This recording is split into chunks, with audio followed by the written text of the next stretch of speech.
This edition of the Ridley Report is brought to you by WeUseCoins.com.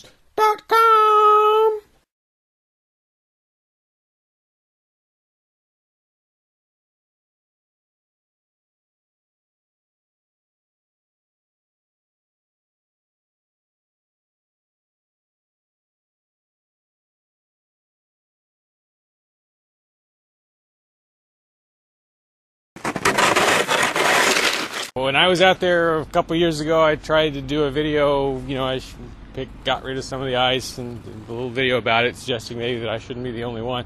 I don't think anyone even paid any attention, unless I'm missing something.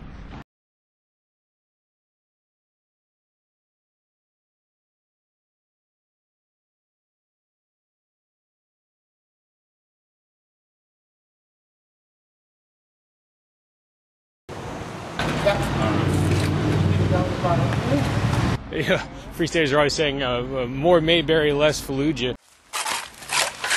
I'd like to say more Mayberry, less Move.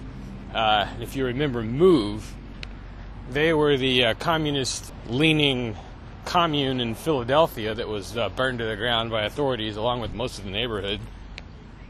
Why? Well, because they were perceived as sort of a threat to the neighborhood. Their demeanor and actions didn't really always do much to help ease that perception.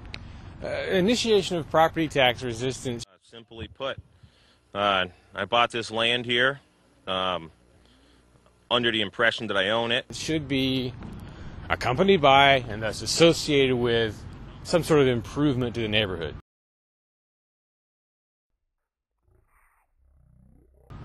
I mean, if you so much as sit on the porch at the CAC and have a conversation, there's a pretty good chance you're going to disturb some neighbors because they're that close.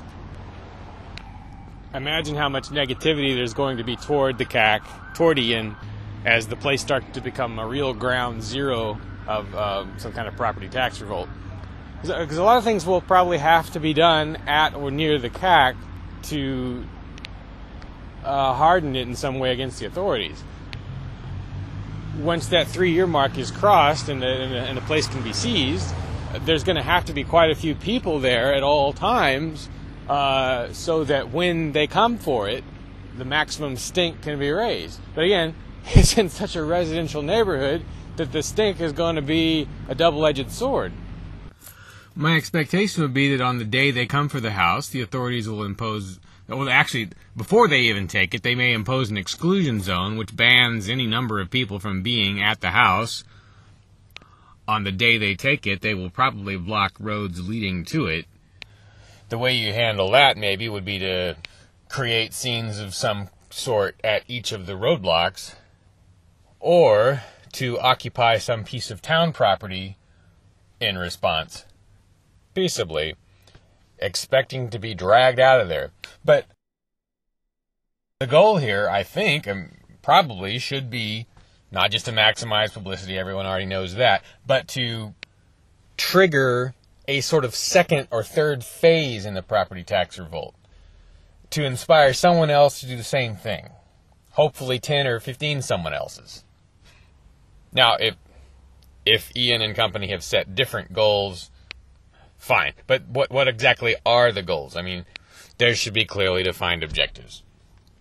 Every aspect of this should be documented as well as possible, especially on video. What would be relatively ideal is if there were some situation that could be created where the free keeners, Ian, whoever, are able to broadcast live inside some ongoing situation. So would that require barricades of some kind? Would it require boarding up the windows? Should there be some method by which the people inside the home can render the home unusable to the bad guys after they've got it? Again, in a peaceable manner. Retreating armies, I guess in the days of old, would, well, I don't know if it was always done by retreating armies, but someone would sow the ground with salt, right, so you couldn't grow there.